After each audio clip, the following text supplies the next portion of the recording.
Alors, bonjour à tous, bienvenue à cette présentation du Festival des technologies vertes. Alors, on aura le plaisir donc de partager un panel sur l'innovation pour relever les défis du transport durable. Alors, on a quatre participants, dont Sébastien Gendron, cofondateur et PDG chez Transpod, Amélie Bergeron-Vachon, directrice principale chez Écotech Québec, qui sera notre animatrice du panel. Monsieur Stéphane Pascalon, malheureusement, ne peut pas se joindre à nous. Son collègue Cédric Lalaison de Propulsion Québec donc, sera présent. Et nous avons aussi Monsieur Alex Champagne-Gélina, directeur développement stratégique chez Innové. Alors, pendant que nos panélistes prennent place sur des bancs qui ont été fabriqués à 100% par des panneaux, en fait, électoraux. Voilà. C'est confortable? Très C'est très confortable. confortable. C'est génial. Alors, Ouais, c'est super. Ouais. c'est de l'innovation en confort durable. Alors là, bienvenue donc au panel Faire autant avec moins d'innovation pour relever les défis du transport durable. Et je vous laisse auprès d'Amélie Bergeron-Vachon. Bon Bonjour. panel. Merci. Bonjour tout le monde. Donc, moi, c'est Amélie Bergeron-Vachon. Je suis directrice principale chez Écotech Québec. Écotech, c'est la grappe des technologies propres. Je suis accompagnée de certains panélistes. On a Innové, Propulsion Québec et puis Transpod. Donc, bonjour à tous. Merci d'être là. On s'était dit qu'on commencerait par notre collaborateur qui a des slides aujourd'hui. Ça, c'est moi, je pense. Eh oui, c'est vous. Donc, je peux même lire la bio. Attendez un instant. Alex Champagne-Gélina, il est directeur développement stratégique chez Innové. Nous, on aime Innové. On collabore avec vous une fois de temps en temps, pas nous deux personnellement. Voilà. Il supervise les activités de veille scientifique et technique dans les domaines de l'électrification des transports, du transport intelligent et de l'énergie électrique. C'est ça qui est le fun chez Innové. On pense que c'est juste des transports, mais vous allez beaucoup plus loin que ça. Donc, j'ai hâte d'en entendre parler. Allez-y.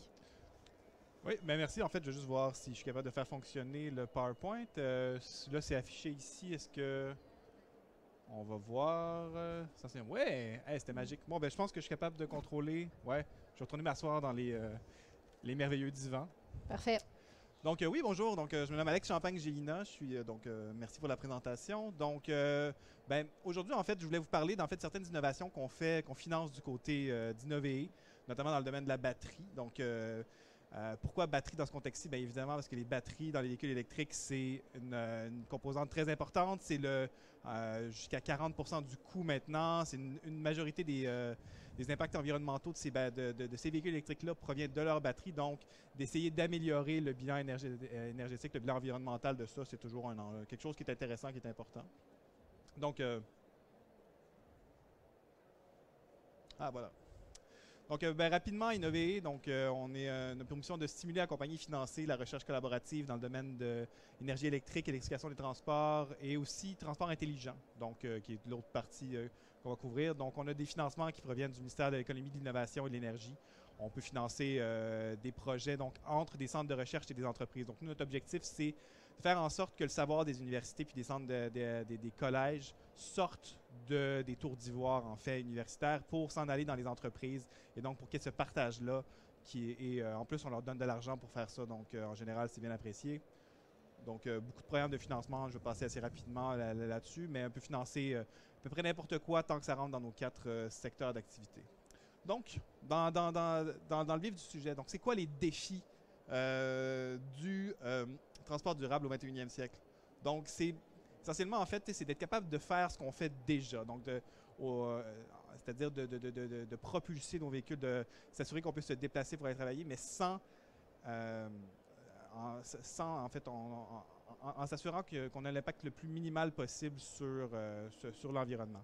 Donc, on parle souvent d'électrification comme un objectif, mais l'électrification, c'est un outil. Et c'est quelque chose qu'il ne faut pas oublier parce que ben, je pense que je prêche à des convertis, c'est-à-dire je ne vais pas vous convaincre de l'électrification versus la propulsion à essence. Donc, je pense qu'on s'entend tous là-dessus, mais il ne faut jamais oublier que l'électrification aussi a un impact, puis c'est important d'essayer de réduire cet impact-là au maximum. Comment on fait ça? Oh, je pense que je viens de disparaître. Ah oui, c'est bon. Mon micro est coupé temporairement. Donc, comment on fait ça? Ben, c'est en améliorant nos processus. Donc, du côté d'innover, on finance tout le long de la chaîne de valeur des batteries. Je pense que je vais aller juste là. Je m'attendais à voir quelque chose, donc je vais essayer d'aller voir simultanément comme ça. Donc, les contributions du Québec à la durabilité puis disons, à l'amélioration des batteries, ça se fait sur plusieurs facteurs. Donc, la diminution des besoins en ressources minérales, l'augmentation de la longévité, meilleure gestion de la recharge, la réutilisation et, au final, le recyclage. Donc, je vais vous présenter en fait des innovations qui se font au Québec, des innovations qu'on a financées tout au long de cette chaîne-là. Donc, tout d'abord, en fait, diminuer les besoins en ressources minérales.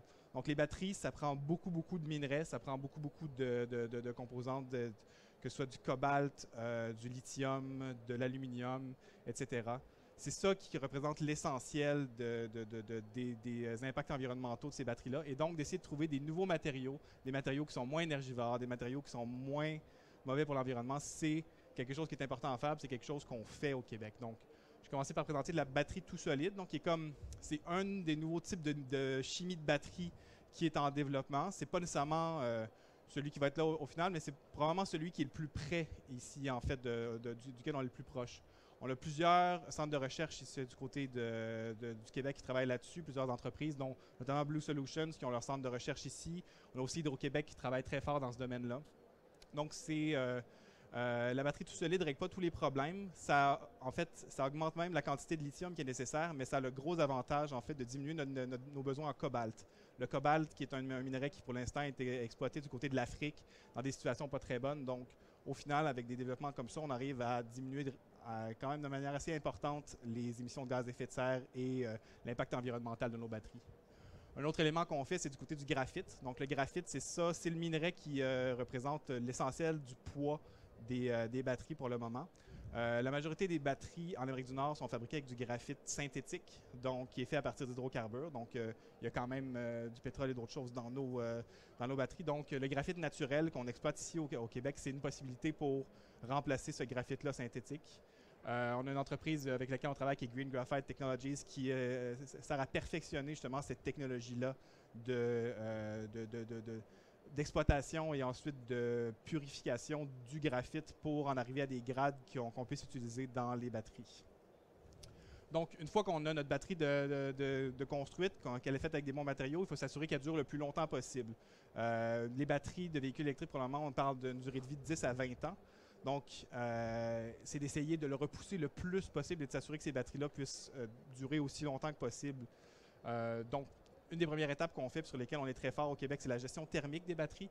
Donc, du côté de l'Université de Sherbrooke, avec le Centre de technologie avancée et BRP, on a travaillé sur des technologies, en fait, avec des caloducs, là, donc dans le fond, des tubes qui vont transférer la chaleur de la batterie ailleurs et on permet de gérer beaucoup mieux parce qu'une batterie, quand ça a chaud, ça l'endommage et tout. Donc, d'être capable de maintenir ces températures-là aux températures les plus basses possibles, pas trop bas parce que non plus ça ne fonctionne pas bien, mais en fait de le maintenir à une température idéale, c'est ça qui va permettre de la garder en vie le plus longtemps possible. Donc, on a contribué en fait au début d'une entreprise Calogy qui est spécialisée dans ce genre de technologie-là. Ensuite, surveillance de l'état de santé et maintenance intelligente. Donc, pour l'instant, on est encore à l'époque médiévale en termes de santé des batteries, c'est-à-dire que dès qu'il y a quelque chose qui ne fonctionne pas, on ampute. Donc, la batterie, dès qu'elle commence à mal fonctionner, on ne va pas faire de... Il y a des diagnostics qui peuvent se faire, mais c'est encore assez complexe. Surtout s'il y a eu un dommage sur les batteries de véhicules électriques en général, c'est automatiquement, on va sortir la batterie là. Alors que souvent, les problèmes qu'il va y avoir peuvent être relativement minimes. Il faut juste être capable de les diagnostiquer et de les changer. Il y a aussi la question de la maintenance prédictive, donc d'être capable, plutôt que de savoir que la cellule, il y a eu une défaillance, il y a eu un problème, d'être capable de prévoir, on s'attend à ce qu'il y ait un problème éventuellement et il faudrait commencer à faire de l'entretien. Donc, plutôt que d'attendre que la personne soit à l'article de la mort, de voir que quand elle commence à tousser, on peut commencer à essayer de régler des problèmes. Puis c'est ça, en fait, sur quoi on travaille. Là, j'ai pas mis d'entreprise là-dessus parce que c'est des projets qu'on a commencé à financer qui sont assez multiples, mais qui ne sont pas encore publics. Mais bientôt, vous allez pouvoir avoir des annonces intéressantes dans ces domaines-là généraux. Finalement, les batteries, il faut les recharger. Au Québec, on n'a pas de problème de production d'énergie, on a un problème de puissance essentiellement. C'est-à-dire que, pour parler en termes simples, il y a peut-être une centaine d'heures par année où on manque d'électricité au Québec. c'est dans ces heures-là, donc dans des heures de pointe pendant l'hiver où il y a des grosses pics de demande pour notre énergie. Et donc, c'est d'essayer de voir comment est-ce qu'on est capable de diminuer ce nombre de pics d'heures, ou en tout cas l'impact que ça peut avoir sur nous. Donc, pour ce faire, il y a la gestion intelligente de la recharge. Donc, ça peut être aussi simple que, plutôt que de recharger à l'heure du souper, le soir, quand tout le monde fait à manger, fait la vaisselle, de recharger un peu plus tard.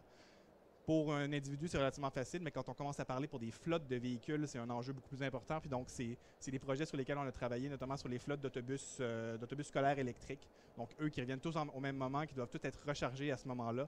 Mais comment est-ce qu'on fait pour gérer ça pour que le lendemain matin, vraiment, ils aient pu utiliser les chargeurs qu'on a et que le lendemain matin, ils soient tous avec suffisamment d'énergie pour pouvoir faire leur journée. L'autre élément qui vient avec ça, c'est que les véhicules électriques, c'est des batteries qui se déplacent. Donc, de prendre cette batterie-là puis de juste l'utiliser 2 fois par jour pendant qu'on va au travail puis qu'on revient, c'est une sous-utilisation de nos ressources. Donc, ces batteries-là, elles peuvent servir à d'autres choses. On peut s'en servir, par exemple, pour du stockage pour le réseau ou pour la maison, tout simplement. Et donc, on a plusieurs projets dans lesquels on est impliqué là-dessus, justement, pour que réutiliser ces batteries-là, d'avoir de la recharge qui puisse aller, justement, pendant ces périodes de pointe-là, aller diminuer l'impact de cette pointe-là et être capable de les renvoyer d'énergie vers le réseau. Donc, c'est tous des travaux sur lesquels on travaille, notamment avec Hydro-Québec, OPAL-RT et l'ETS. Et finalement, en fait, notre batterie elle commence à plus bien fonctionner pour nos véhicules. Première chose qu'on doit faire, en fait, on parle beaucoup du recyclage. On a des gens très forts du côté du recyclage. Ça va devenir quelque chose de très important. Mais l'étape avant, c'est la réutilisation. C'est-à-dire que si la batterie elle ne fonctionne plus pour un véhicule électrique, mais elle peut encore fonctionner pour du stockage réseau ou elle peut encore fonctionner. Donc, même si la charge n'est pas aussi importante, détruire cette batterie-là, c'est encore du gaspillage. Elle a encore une seconde vie qui peut être très pertinente et donc de le remettre là-dedans. Il y a plusieurs utilisations très intéressantes qui se font, notamment avec des énergies vertes. Donc, mettre ça avec un panneau solaire ou mettre ça avec des éoliennes, par exemple, pour être capable de faire de stocker, d'être capable de le réutiliser pendant la nuit ou des périodes où il y a moins de production. Il y a plusieurs situations très intéressantes. Et finalement, le recyclage. On a beaucoup de véhicules électriques qui sont en train d'être construits et on voit ce qui s'en vient. On va voir qu'il y a beaucoup de batteries qui vont devoir être jetées éventuellement. Il y en a déjà qui commencent à être accidentées, qui prennent en feu comme ça, etc. Donc, il faut dès maintenant qu'on mette en place les ressources pour être capable de ne pas envoyer ça au rebut. Et plus que ça, en fait, il y a différentes techniques pour récupérer les métaux, de s'assurer que ces techniques-là, on essaie de garder le plus de métaux possible et qu'on n'y ait pas avec la facilité. Donc, souvent, on y va avec la gestion thermique. Donc, on va brûler ça très chaud pour aller récupérer certains des matériaux, notamment le lithium ou le cobalt. D'essayer d'y aller avec des techniques plus douces ou en tout cas qui vont nous permettre d'aller récupérer aussi d'autres matériaux, d'aller récupérer peut-être du graphite ou etc. Donc, c'est toutes des technologies qui sont en train d'être mises en place et qui sont sur lesquelles nous, on travaille du côté d'Innover. Donc, c'est ça pour le moment. Donc, si vous avez des questions après ou si... Génial. Ouais. Oui, les questions, je pense qu'on va y aller après pour qu'on puisse... je vais aller mettre ça ici. Pour qu'on puisse découvrir d'autres conférenciers. Ouais. Mais en tout cas, l'idée de valoriser la recherche des universités, c'est super intéressant parce que on l'a financé et puis quand ça peut créer de la richesse, après ça, puis être commercialisé, c'est super important. Merci beaucoup aussi de nous avoir fait un tour d'horizon de ce qui se passe au niveau des différentes innovations. Puis je suis sûre qu'il y aura d'autres questions tout à l'heure. Mais là, vous avez, j'aimerais ça donner la parole à justement quelqu'un d'autre qui a un exemple concret de transport innovant. Donc, Sébastien Gendron, il a cofondé Transpod en 2015. Il apporte plus de 13 ans d'expérience en gestion de projets d'ingénierie dans des groupes internationaux comme Bombardier, Safran, Airbus. Donc, est-ce qu'on peut, s'il vous plaît, découvrir Transpod, M. Gendron? Oui, avec plaisir. Ouais. Merci pour l'introduction. Puis on va en profiter. On est en petit comité, donc j'espère qu'on va avoir pas mal de questions. Donc, on va parler transport par tube ou de façon plus générale parler de Hyperloop. Est-ce que certains qui nous écoutent là ont déjà entendu ce mot-là ou pas plus que ça? Oui, d'accord.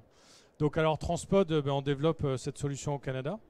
On est basé à Toronto et on essaye de développer un projet d'infrastructure en Alberta pour relier Calgary à Edmonton. Je vais vous présenter une petite vidéo après pour que vous puissiez visualiser ce qu'on fait. Mais pour revenir un petit peu pour ceux qui ne connaissent pas ce qu'on entend derrière transport par tube, on parle de se déplacer à la même vitesse que l'avion dans des tubes. Donc ça voudrait dire faire Toronto-Montréal en à peu près 1 heure.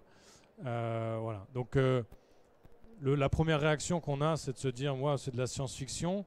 Alors je rassure tout le monde, hein, on se déplace déjà à ces vitesses-là en avion. Et la bonne nouvelle, c'est qu'au sol, c'est plus facile qu'en l'air. Donc on est sur ces développements-là. Et en fait, le concept qui date depuis plus de 100 ans, donc c'est pas quelque chose de nouveau là, c'est d'enlever en fait 99% de l'air dans un tube pour permettre aux véhicules en fait de s'affranchir des frottements aérodynamiques et d'atteindre des vitesses similaires à celles de l'avion. Donc on parle de à peu près 1000 km/h. Donc les véhicules, c'est des véhicules qui font la taille d'un wagon de train ou d'un bus. C'est ni plus ni moins un avion sans ailes, donc avec une cabine pressurisée pour que les gens puissent respirer, etc. Qui se déplacent dans des tubes à des vitesses voilà, similaires à celles d'un avion. Et on développe ça donc, au Canada depuis 2015. Je vais vous présenter une petite vidéo, je vais vous montrer un petit peu où on est et je vais vous expliquer comment ça marche. Voilà. Et à la fin, normalement, si j'ai bien fait mon travail, vous devriez être convaincu qu'on n'est pas sur de la science-fiction, mais sur le transport de demain. Alors, on va voir si je peux...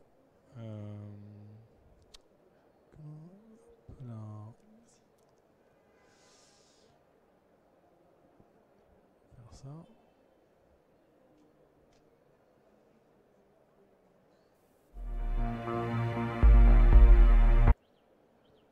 Donc on peut avoir le son aussi un petit peu ou pas ?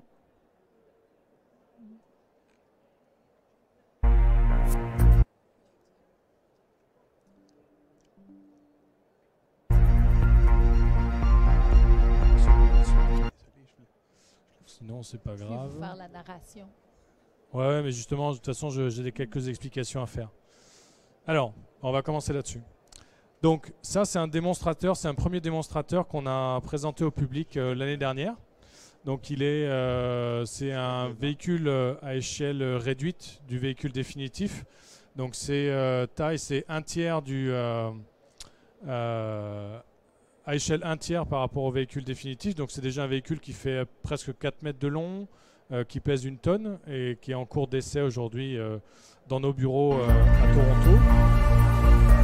Donc c'est pour démontrer et tester les systèmes de lévitation, propulsion, la transmission de puissance. Ça c'est le véhicule définitif, donc voilà, avec des configurations similaires à ce qu'on a dans un avion. Voilà, 25 mètres de long, 3 mètres 2 de hauteur, donc c'est à peu près la dimension d'un petit avion pour ceux qui prennent porteur pour aller à Toronto, etc. C'est à peu près les mêmes dimensions. Et donc avec un accès à l'avant et à l'arrière, parce que dans le tube, les portes sur les côtés, c'est pas très pratique d'un point de vue sécurité. Donc ça c'est sur le design sur lequel on travaille.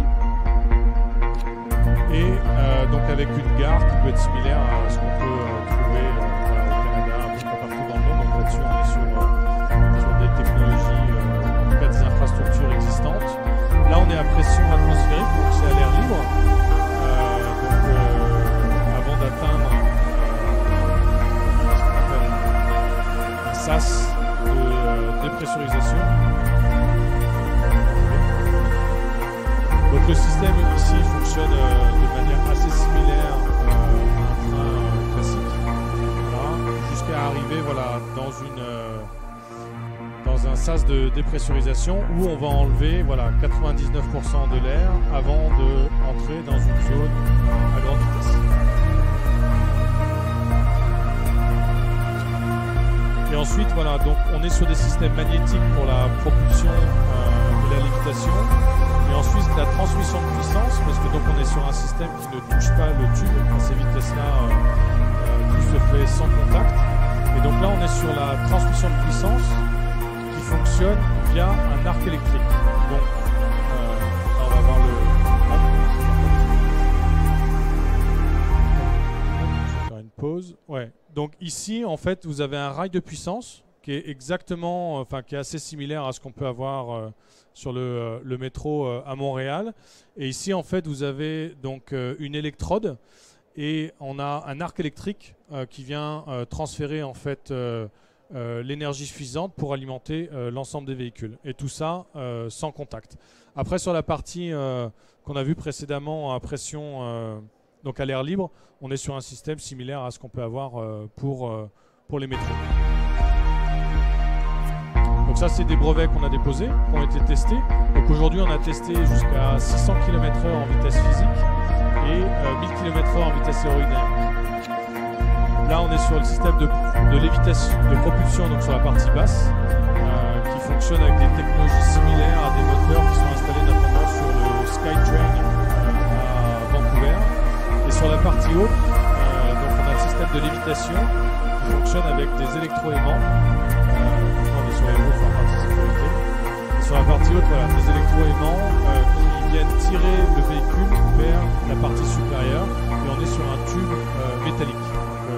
C'est un gros pipeline, 4 mètres de diamètre sur le tube.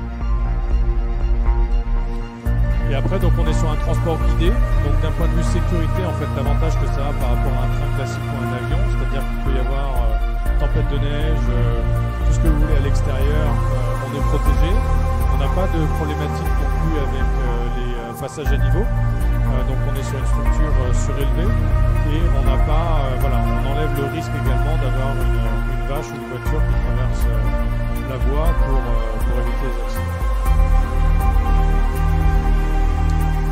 Ensuite, on a donc après sur des vitesses ensuite assez élevées jusqu'à atteindre la ville de destination. Donc après, je vais rester un petit peu, je vais garder un peu les questions pour la suite. Je pense que vous allez en avoir plein. Super. Donc, je vous ai entendu dire, vous avez un prototype fonctionnel? Alors, le premier prototype qu'on voit au début de la vidéo, il est fonctionnel, donc il est au bureau. Okay. Voilà. Et on a signé en 2020, donc juste avant la Covid, là, un accord avec un protocole d'accord avec le gouvernement de l'Alberta pour développer une ligne entre Edmonton et Calgary. Okay. Et l'année dernière, on a sécurisé le financement pour la première phase pour un demi-milliard pour commencer avec la liaison de l'aéroport de Edmonton, voilà, pour certifier la technologie. Donc on vise une certification à horizon 2027-2028 avec le ministère des Transports. Normalement, Transport Canada devrait faire partie. Et donc on est bien sûr sur un système 100% électrique avec une vocation en fait de compléter l'offre aérienne avec un transport plus durable. Juste pour terminer sur la partie durable, parce que c'est un des points qui nous intéresse aujourd'hui ici, on est sur un système qui fait beaucoup moins de bruit. On a l'avantage, je ne sais pas si, je vais juste reprendre l'anecdote, si un jour vous avez l'occasion, et je ne vous le souhaite pas, d'être dans l'espace et que vous criez à l'aide, malheureusement on ne vous entendra pas parce que le son ne se propage pas dans le vide. Voilà. Et donc du coup, comme on est sur un environnement qui est à faible pression, le bruit et le déplacement, etc., et les vibrations sont beaucoup plus faibles qu'un avion ou un train. Donc pour la vie sauvage, etc., c'est une infrastructure qui est un petit peu plus respectueuse. Et en même temps, l'avantage que ça a d'être surélevé par rapport à un train classique qui coupe le territoire en deux. Là, on a un système qui permet aux propriétaires terriens, aux fermiers, de continuer à opérer leur ferme tout en recevant en fait une source financière, une redevance pour qu'on ait le droit de passer sur leur terrain. Voilà. Bon, ben, félicitations d'avoir signé votre premier client avec Edmonton et Calgary, c'est ça, parce que ça prend tout le temps pour des... L'idée aujourd'hui, c'est qu'on va parler d'innovation, donc ça prend tout le temps... Le plus difficile, c'est le premier qui est prêt à s'engager pour pouvoir essayer, tester en conditions réelles une innovation. Donc, bravo pour celui-là, mais j'imagine aussi que vous êtes en train de voir avec d'autres villes autour, parce que pour que ça devienne rentable, il faudrait que ce soit utilisé beaucoup plus que juste un corridor. En parlant d'innovation, il y a également une innovation au niveau du modèle économique. Parce que sur des innovations de rupture, souvent le niveau de risque, les gouvernements ne sont pas prêts à mettre de l'argent. Donc le deal avec le gouvernement de l'Alberta, c'était pas d'argent public. Donc on finance ça avec 100% avec de l'argent privé. Et pour pouvoir financer ça avec de l'argent privé, en fait, si on fait que du passager, c'est pas rentable. Et donc on a un mixte fret passager. Par contre, on n'est pas sur du fret comme CN ou CP, on est sur du fret express. Donc c'est DHL, Amazon, UPS, etc. Et 60% du trafic entre Edmonton et Calgary, c'est du fret. Voilà. Et sans ça, voilà, on peut pas financer ça avec le secteur privé. C'est pour ça que c'était si vite que ça signé votre premier client. C'est avec des gens du privé. OK, je comprends. D'accord. Et donc, puis, pour faire aussi le lien avec notre premier présentateur d'Innovee, j'imagine que vous aussi, vous avez fait de la recherche collaborative. Est-ce que vous avez développé avec certaines universités? Oui, avec des universités. On essaie un petit peu avec l'université de Toronto, avec Waterloo aussi également. En Ontario, on a quelques échanges avec des universités européennes, également en Alberta, et on espère pouvoir en développer plus au Québec. Super. Oui. Oui, j'avais peut-être une question par rapport à ça, si jamais. Oui, bien sûr. Sur l'expérience utilisateur, en fait, parce que là, on parle d'un train fermé dans un tube fermé. Est-ce que vous avez regardé pour des choses, justement, pour des innovations, pour voir comment est-ce qu'on peut un peu enlever l'aspect claustrophobique? Oui, en fait, alors, même avant de rechercher, il faut regarder un petit peu l'état de l'art, là. Ouais. Et alors déjà, il y a deux choses. On ne développe pas un canon électromagnétique. Donc ça veut dire que les accélérations, c'est les mêmes que pour le métro. Donc on n'a pas besoin de faire un entraînement de pilote de chasse pour rentrer dans le véhicule, quoi. Donc il va falloir, parce que souvent les journalistes, ils prennent, ça va à 1000 km/h, Toronto-Montréal, 30 minutes, mais ils prennent l'hypothèse que ça va à 1000 km/h dès la première seconde. Après, ouais. Et donc non, il faut entre 25 et 50 km pour atteindre la vitesse maximum. Et ensuite, pour la claustrophobie, donc on travaille dessus. Et en même temps, aujourd'hui, quand on prend le métro, voilà, c'est pour ça que je suis un petit peu... et si vous avez eu, je l'ai pris juste une fois, si vous avez la chance de prendre le train à grande vitesse qui relie la France en Angleterre, là, le tunnel, là, c'est pas terrible, l'expérience passager, c'est nul. J'étais un peu déçu, il ne se passe rien, c'est une espèce de tunnel, etc. Donc... là, on est dans un tube et en fait, on utilise donc il n'y a pas de hublot, voilà, il n'y a pas de fenêtre comme dans un avion. Et l'objectif, c'est de recréer une atmosphère avec tout un tas d'écrans, même de réalité augmentée, réalité virtuelle, etc. Et on a même découvert des sociétés qui développent des écrans où il n'y a pas ils ont réussi à reproduire cet essai de profondeur. Et donc, on n'a pas l'impression on a vraiment l'impression d'être dans un espace. Et ensuite, aujourd'hui, on a plein d'hypothèses. La question, c'est est-ce qu'on veut des expériences collectives ou individuelles? Mais moi, je voudrais sentir une expérience comme je suis à la plage, s'il vous plaît. Ça peut être pas mal. Ouais, après, en fait, le problème qu'on a, c'est de savoir est-ce que celui qui a payé son ticket devant, il veut aussi l'expérience à la plage. Ah oui, moi, j'amène tout le monde avec moi. Okay, mais on avait une autre question aussi. Mais après, pour rigoler juste sur cet aspect-là, on se dit, voilà, on a le dernier film de Star Wars qui vient de sortir. Et tiens, ça peut être pas mal de vendre des tickets en disant... allez, on va projeter le film pendant le trajet. Il faudra faire plusieurs allers-retours, mais pourquoi pas. Mais non, merci, moi j'ai du travail. Voilà. Okay. Voilà. Oui, bonjour à tous et à toutes. Je suis Cédric Lalaison, je ne suis pas Stéphane. Je remplace mon collègue au pied levé. Alors voilà, je suis directeur innovation chez Propulsion Québec. En fait, nous, on est l'association industrielle du transport électrique et intelligent. Je suis directeur innovation. Dans une autre vie, j'ai travaillé en aérospatial aussi chez Aéro Montréal, donc le cluster de l'industrie aéro. On se connaît un peu avec Sébastien. Puis j'aime à dire que Montréal est une des capitales mondiales en aéro. On est capable de construire un aéronef complet dans un rayon de 40 km autour de Montréal. Donc il y a un savoir-faire qui est assez fort dans notre région. Puis j'aime beaucoup le projet que tu présentes, car on voit qu'il y a vraiment l'industrie aérospatiale est au cœur en fait des technologies qui sont développées sur ton modèle. La question, c'est on est actuellement au Canada et en train de réfléchir à des projets de train grande vitesse, train grande fréquence, notamment entre Montréal et Toronto. À quel point des synergies, on parle beaucoup de super clusters, comment les clusters peuvent collaborer entre le transport terrestre et l'aérien, et comment est-ce que la force qui est la nôtre à Montréal pourrait faire sens dans un projet comme le tien. Mais surtout que là, on va accélérer. Il faut qu'on recrute on est 20 aujourd'hui dans la société. Il faut qu'on recrute 50 personnes cette année et il faut qu'on monte à 200 d'ici 3 ans. Donc on va avoir pas mal de talents à recruter et on doit sélectionner tous nos fournisseurs principaux pour la fabrication du véhicule que je vous ai montré sur la vidéo. Et malheureusement, on a contacté mes anciens collègues de Bombardier à Mirabel, qui sont maintenant à Airbus. Et ils nous ont dit non, c'est trop du cul. Voilà. Ils ont dit on n'est pas intéressé. Voilà. Donc je ne sais pas s'il y en a dans l'audience là, mais ouais, c'est des trous du cul. Voilà. Donc bon, bref, ils n'ont pas voulu. Ils ont dit on a trop de business, donc on préfère.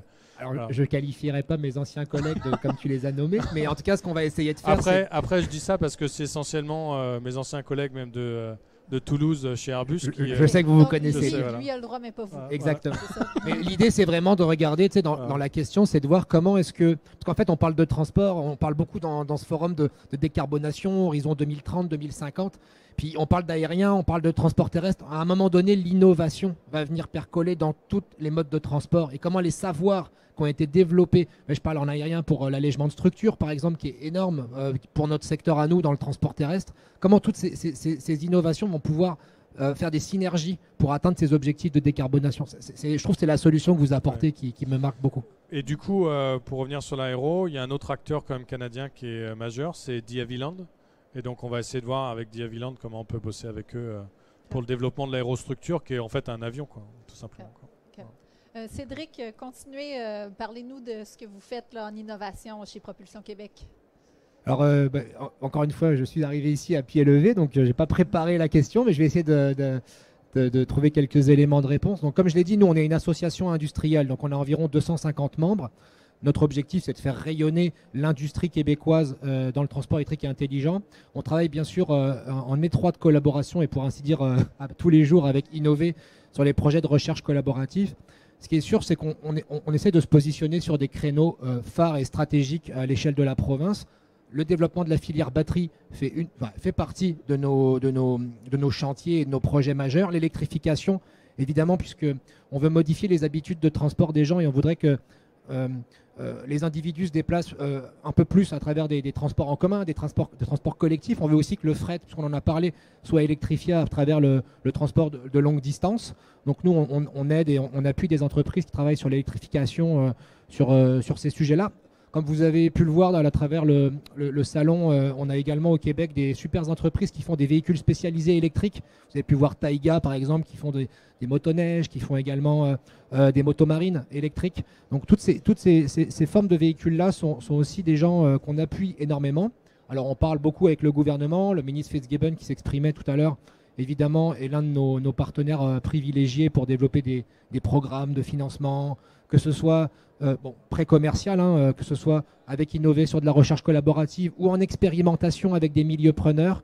Ça, c'est là aussi où on intervient. Au niveau des expérimentations, juste un mot là-dessus, on pense aussi que l'électrification, la modification des habitudes de transport, ça passe par les grandes villes comme Montréal, mais ça doit aussi se répandre à travers le territoire, qui est quand même assez vaste au Québec. Et les villes médianes, notamment les petites et moyennes villes, sont des acteurs assez pertinents et stratégiques pour permettre aux entreprises, les startups notamment, les PME qui font de l'innovation, pour venir tester leur technologie sur le territoire et leur permettre d'avoir des premiers retours et des premières références dans des milieux preneurs. Donc voilà un peu ce que je qualifierais de ce qu'on fait à notre quotidien. On évalue, pour terminer, des nouveaux modèles aussi. Dans le mix énergétique, on parle beaucoup, on évalue les questions évidemment d'hydrogène renouvelable. On parle aussi de tout ce qui est biocarburant. On s'intéresse à ce qui s'en vient qui va impacter notre industrie. En attirant également des joueurs de l'international pour qu'ils s'installent au Québec et pour qu'ils viennent créer de la valeur sur les créneaux que je viens de nommer et en particulier la batterie. Alors voilà. Okay. Merci.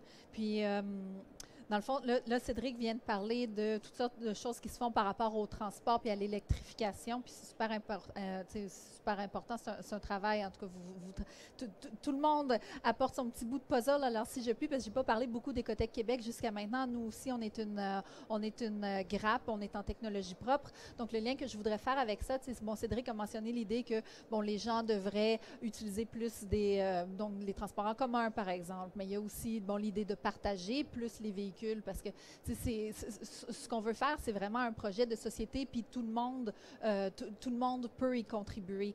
Donc là, ici, j'imagine que vous êtes intéressé par l'achat d'un véhicule électrique.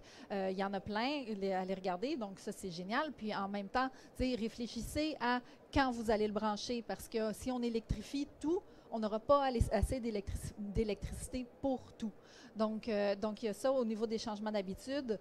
Et puis, nous, chez Ecotech Québec, on a différentes entreprises qui sont en innovation, pas en transport directement. Quoi qu'il y en a, disons, je pourrais vous parler de Electrojet Fuel et autres. Mais ce que j'irais plus aussi, peut-être aujourd'hui, par rapport à la production d'électricité. Donc, les panneaux solaires, les éoliennes, la cogénération, donc toutes ces technologies-là seront très importantes dans le mix énergétique du Québec pour permettre l'électrification de nos transports et de nos industries. Est-ce que vous avez d'autres questions l'un pour l'autre jusqu'à maintenant, ou j'ouvre à la salle parce qu'il reste un petit peu de temps? On peut ouvrir à la salle. Oui, est-ce que vous avez des questions dans la salle? Oui. Bonjour, merci pour vos présentations. J'aurais une question peut-être pour Alex. J'ai eu cette question quand tu as présenté, peut-être que d'autres personnes pourront répondre. Tu as donné des exemples de bus électrifiés, et puis tu as beaucoup insisté sur le fait d'utiliser au maximum ces batteries-là pour éviter le gaspillage. Est-ce que dans vos choix de développement de projet, de financement, est-ce que vous allez privilégier les transports en commun plutôt que l'auto-solo, ou des projets, si c'est des projets d'auto-solo, est-ce que vous allez plus aller vers je dis auto-solo automobile, hein, c'est pas l'utilisation, mais des projets de voitures qui ont des tailles et des poids raisonnables, ou peu importe si c'est des voitures qui ont des tailles d'éléphants? Non, c'est une excellente question, parce qu'effectivement, j'ai pas abordé la question trop, mais comme avoir des gros véhicules électriques, c'est bien si on en a besoin, si on a besoin de transporter des choses, etc. Mais comme l'idée, c'est de faire comme on veut électrifier selon nos vrais besoins et pas selon nos besoins potentiels et tout. Donc, effectivement, donc avant d'avoir un gros véhicule, il faut peut-être penser à en avoir un petit. Puis avant de penser à en avoir un petit, il faudrait penser à est-ce que je suis capable de prendre le transport en commun, est-ce que je peux avoir des autobus. Pour répondre à la question, pour la question du privilège, en fait, un peu du côté du Québec, on a un peu moins à se poser la question, parce qu'on est déjà très fort dans tout ce qui est transport lourd et autobus électriques. Donc, c'est beaucoup plus ce genre de projet-là qu'on va financer davantage que les autos solo, parce qu'en fait, on n'en fabrique pas vraiment d'autos solo au Québec. Mais nous, effectivement, qu'on regarde au final, en fait, on a un programme qui se nomme Innovaire, où on regarde le potentiel de diminution de gaz à effet de serre au Québec. En fait, des projets comme quelqu'un qui dit je veux développer mon nouveau pick-up immense batterie, les potentiels de réduction de gaz à effet de serre au Québec n'est peut-être pas si grand que ça, parce que c'est ça, au final, si ça te prend une giga batterie pour aller porter tes enfants à la maison, à l'école, c'est pas nécessairement bien. Donc, c'est sûr qu'on va regarder ce genre de choses-là, mais parce que nous, en fait, ce qu'on veut, c'est les innovations qui vont être le plus bénéfiques pour le Québec, puis nécessairement que ça passe du côté des autobus et du transport lourd. Même toutes les prévisions qu'on voit s'en vont vers une diminution du nombre d'autos solo qui vont être vendus, et une augmentation du nombre de véhicules de taille de poids moyen et de poids lourd. Puis là, je suis en train de abjectement voler les données de Propulsion Québec à ce sujet-là. Mais donc, les prévisions sont vraiment plus pour ce côté-là, sur cette filière-là. Oui. Puis si je puis aussi, ce qui est important de regarder, c'est l'optimisation. Parce que, on parle d'électrification des transports, encore une fois. Donc, si une compagnie de transport décide d'électrifier ses véhicules, elle va économiser moins de GES que si elle garde ses véhicules à essence, mais qu'elle optimise son last mile delivery. Donc vraiment, au niveau des pratiques, j'ai parlé tout à l'heure du consommateur que nous sommes, mais au niveau de toutes sortes d'industries et d'entreprises, c'est important de regarder ça.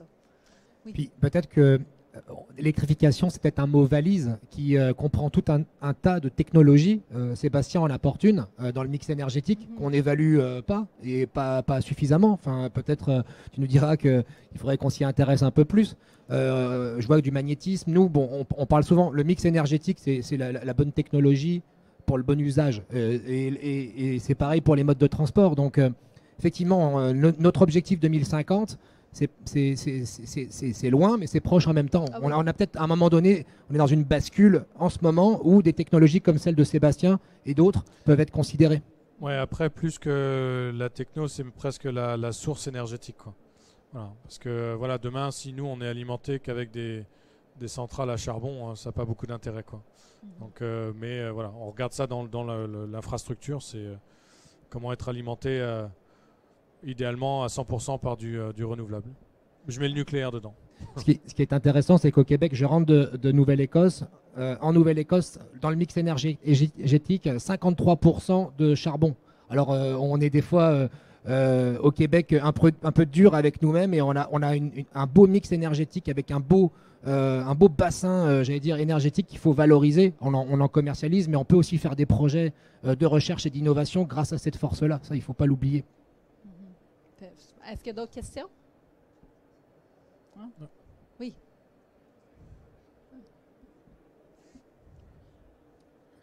Je voulais savoir concernant le projet de tube, comme c'est souvent le cas dans les innovations, puis en électrification des transports, en plus, on peut penser qu'à potentiellement, en termes d'opération, ça va être beaucoup moins énergivore, beaucoup moins coûteux que d'autres infrastructures.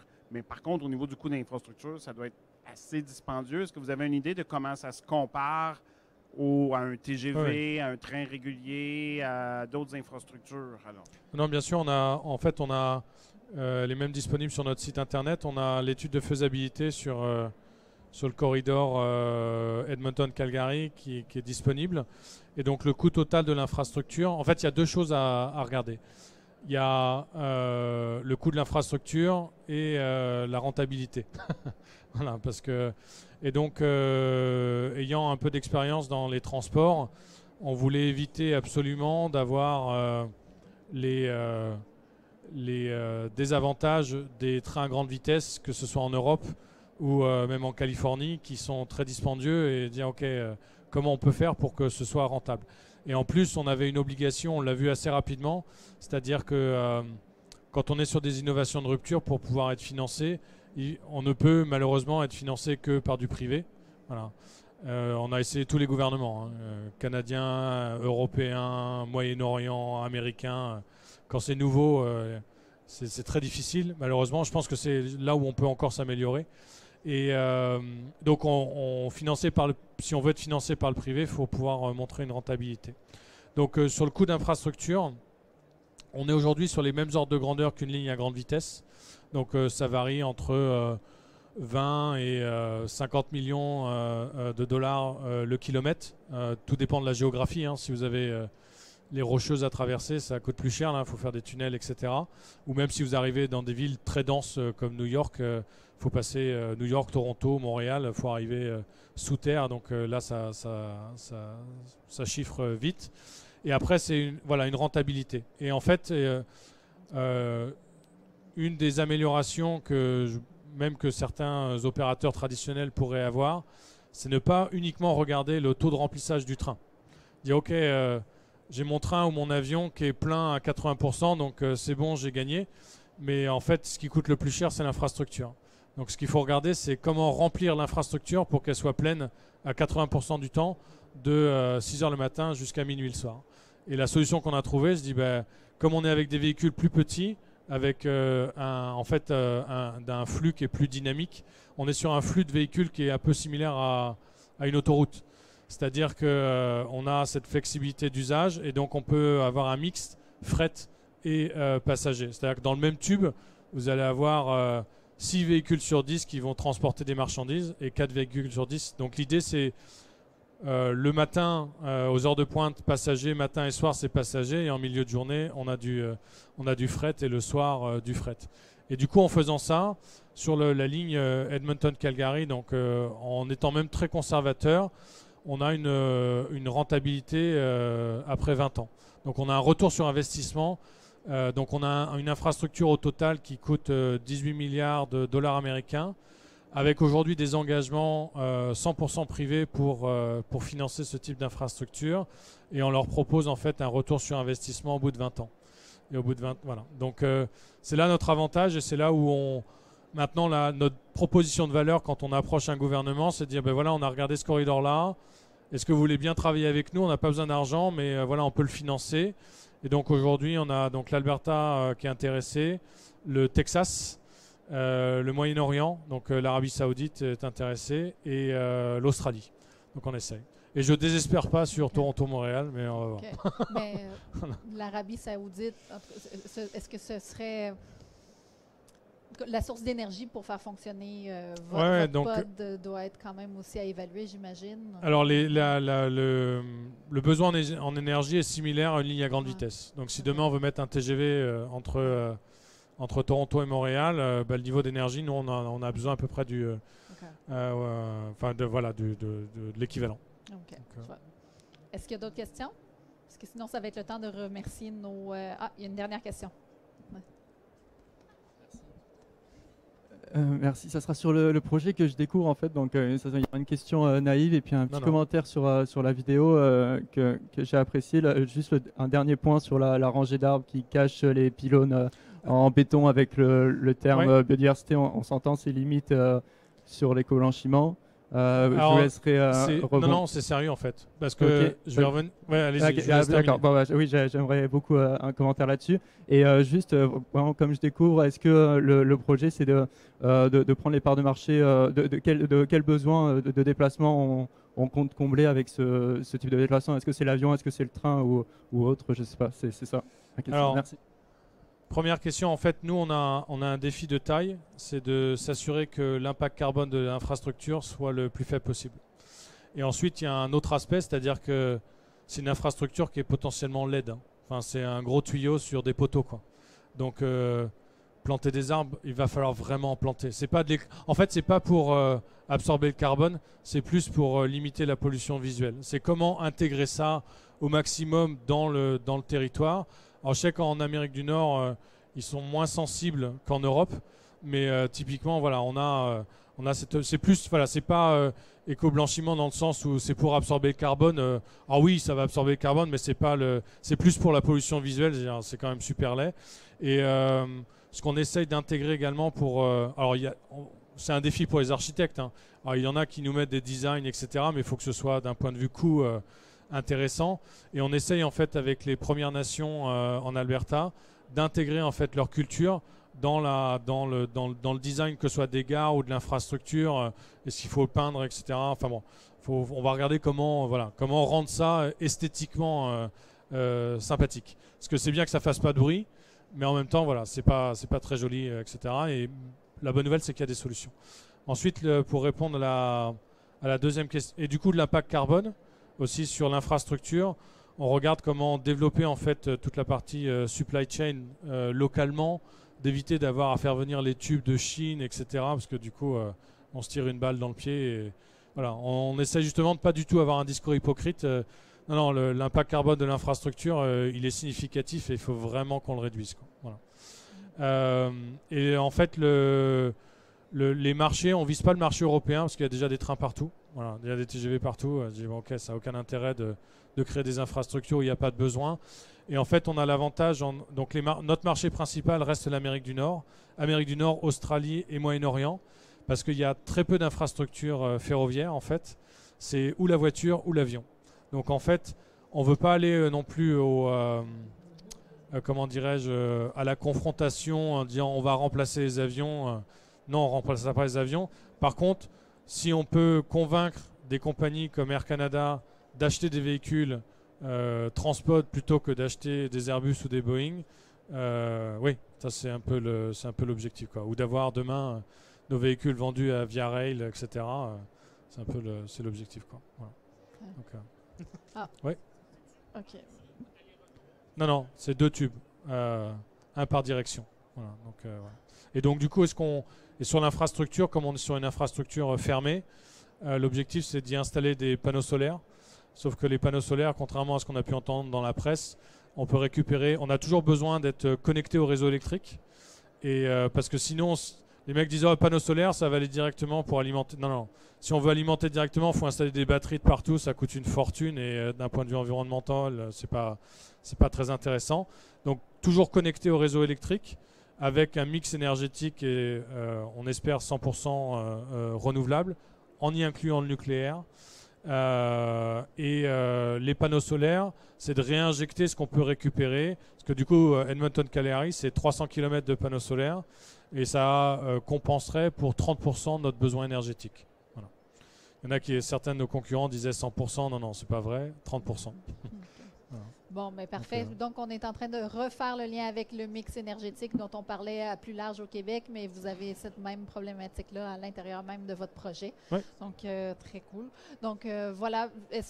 Merci beaucoup d'avoir été ici, d'avoir participé. Alors, je remercie les participants, nos conférenciers à nouveau. Donc, Alex de Innovee. Merci beaucoup, Cédric de Propulsion. Et puis, Stéphane de Transpod. Moi, c'est Amélie Bergeron-Vachon d'Écotech Québec. Et puis, voilà, je vous souhaite un bon salon. Merci beaucoup. Merci.